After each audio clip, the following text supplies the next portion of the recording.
"Here's your change," the landlord sneered, his voice cutting through the midday city noise.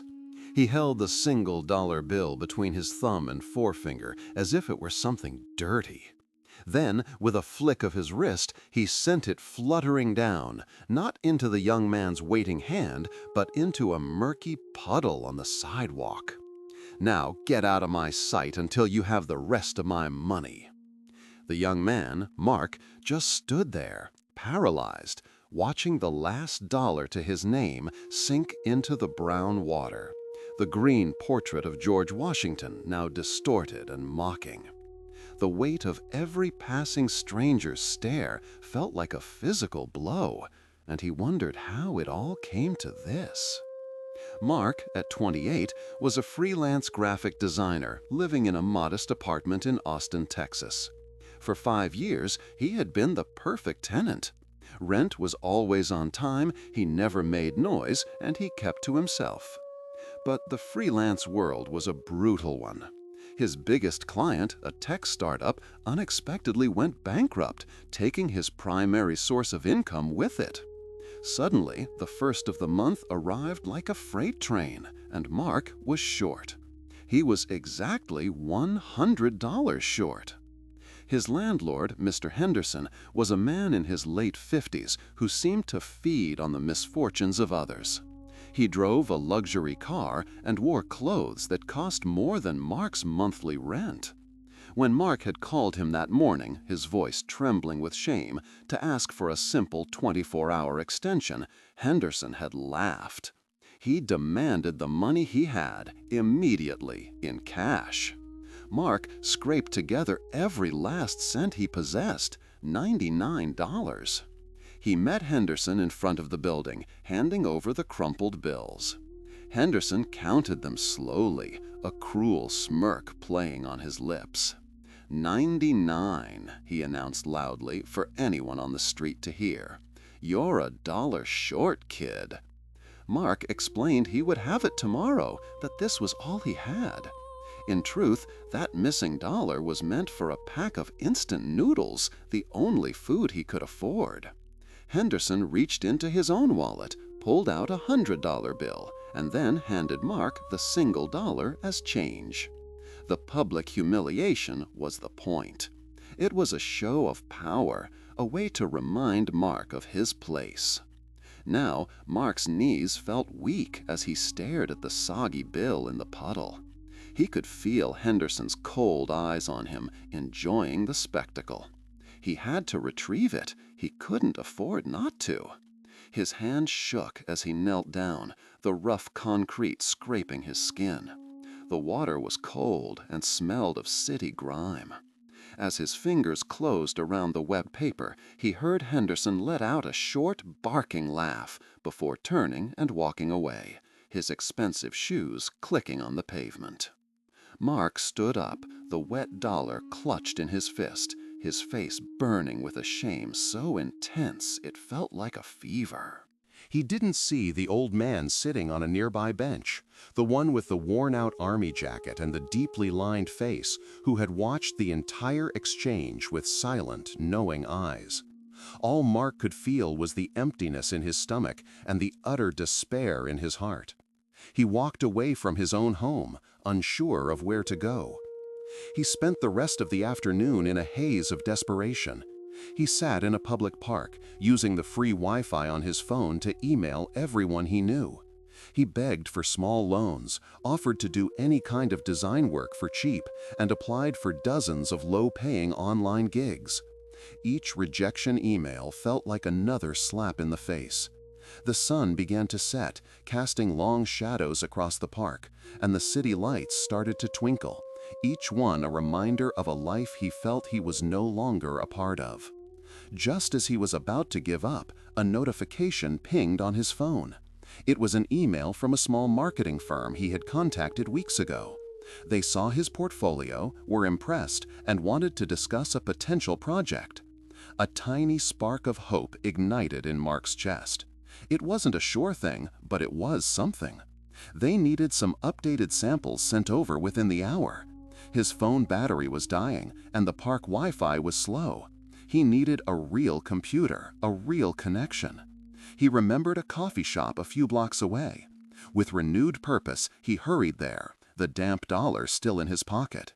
He bought the cheapest black coffee he could and found a small table in the corner. He worked feverishly on his laptop, polishing his best work and drafting a professional email. He felt a surge of adrenaline, the kind that comes when you see a possible way out of a dark tunnel. As he was about to hit send, the bell on the coffee shop door chimed. Mark glanced up and his heart sank. Mr. Henderson walked in, looking confident and important. He wasn't alone. He was with another well-dressed man, and they sat at a table nearby, their voices low but audible. Mark tried to ignore them, to focus on his email, but he couldn't help but overhear. Henderson was boasting. He spoke of a big real estate deal, of buying out old properties, including his own apartment building. "You just have to know how to handle the tenants," Henderson bragged to this companion. "Squeeze them a little and they fold. It makes clearing the building for demolition so much easier." The words hit Mark like a punch to the gut. His humiliation wasn't random, it was a tactic, a strategy to make his life miserable so he would leave. The sight of Henderson's smug success and the casual cruelty in his words soured Mark's fragile hope. He finally sent his email, but the optimism was gone, replaced by a cold, simmering anger. He packed up his laptop just as his phone chimed again. It was a reply from the marketing firm. His stomach twisted into a knot as he read the words. "Thank you for your prompt reply, but we've decided to go in another direction. We wish you the best of luck." It was the final blow. The tiny spark of hope was extinguished, leaving him in total darkness. Mark stumbled out of the coffee shop, the city lights now seeming to mock him. He walked without direction, his mind a blank slate of defeat. His feet, acting on some deep instinct, eventually carried him back toward his apartment building. He had nowhere else to go. He stopped across the street, looking at the window of his small apartment, a home he was about to lose. That's when he heard a quiet voice call out, "Hey, son." He turned and saw the old man from the bench earlier, the man with the army jacket. He was sitting on the curb now, a small worn backpack beside him. He beckoned Mark over. Reluctantly, Mark crossed the street. He didn't have the energy for a conversation. "I saw what happened earlier," the man said, his voice raspy but kind. "That man has no honor." He reached into his own pocket and pulled out a clean, crisp $5 bill. He held it out to Mark. "You look like you need this more than I do today." Mark stared at the money, then at the man's weathered face. This man, who clearly had nothing, was offering him everything he had. "I can't take your money," Mark said, his own voice thick with emotion. The man pushed the bill into Mark's hand. "Yes, you can," he insisted. "A man's dignity is worth more than any amount of money. Don't let him take yours."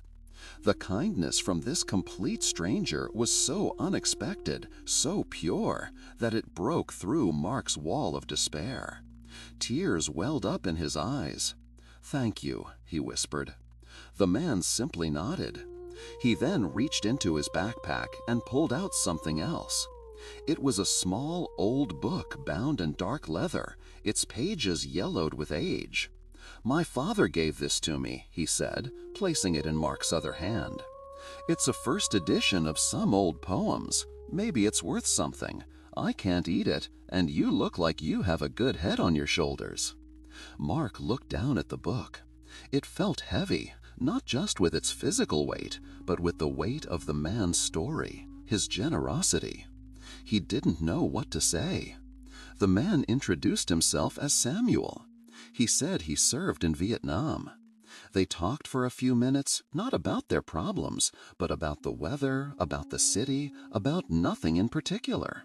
For the first time all day, Mark felt a flicker of human connection. The next morning, clutching the book, Mark decided to honor Samuel's gift by seeing if it was worth anything. He found a rare bookshop downtown. The owner was a stern-looking woman with thick glasses. She took the book from him with an air of skepticism. She opened it carefully, her expression slowly changing from boredom to curiosity, and then to outright shock. "Where did you get this?" she asked, her voice a hushed whisper. Mark explained that a man named Samuel had given it to him. The owner's eyes widened. The book wasn't just a first edition. On the inside cover was a handwritten inscription from the famous author dedicating the book to a decorated hero from the First World War. The hero's name was Corporal James Washington. At the bottom, the author had signed his full name. The signature was priceless. As the owner was authenticating the signature, Mark glanced at a small television playing the local news in the corner of the shop. A familiar face flashed on the screen, Mr. Henderson. But he wasn't smiling his smug smile.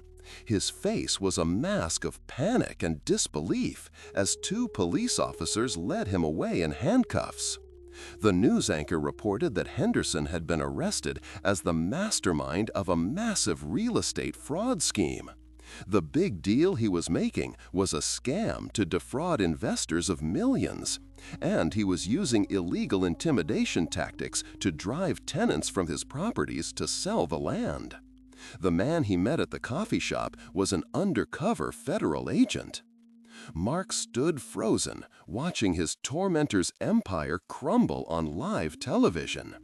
The bookshop owner came back to the counter, her face pale. "This book," she said, her voice trembling slightly, "is a national treasure. The inscription is to a famous war hero. We've been looking for this copy for years. It's worth a fortune."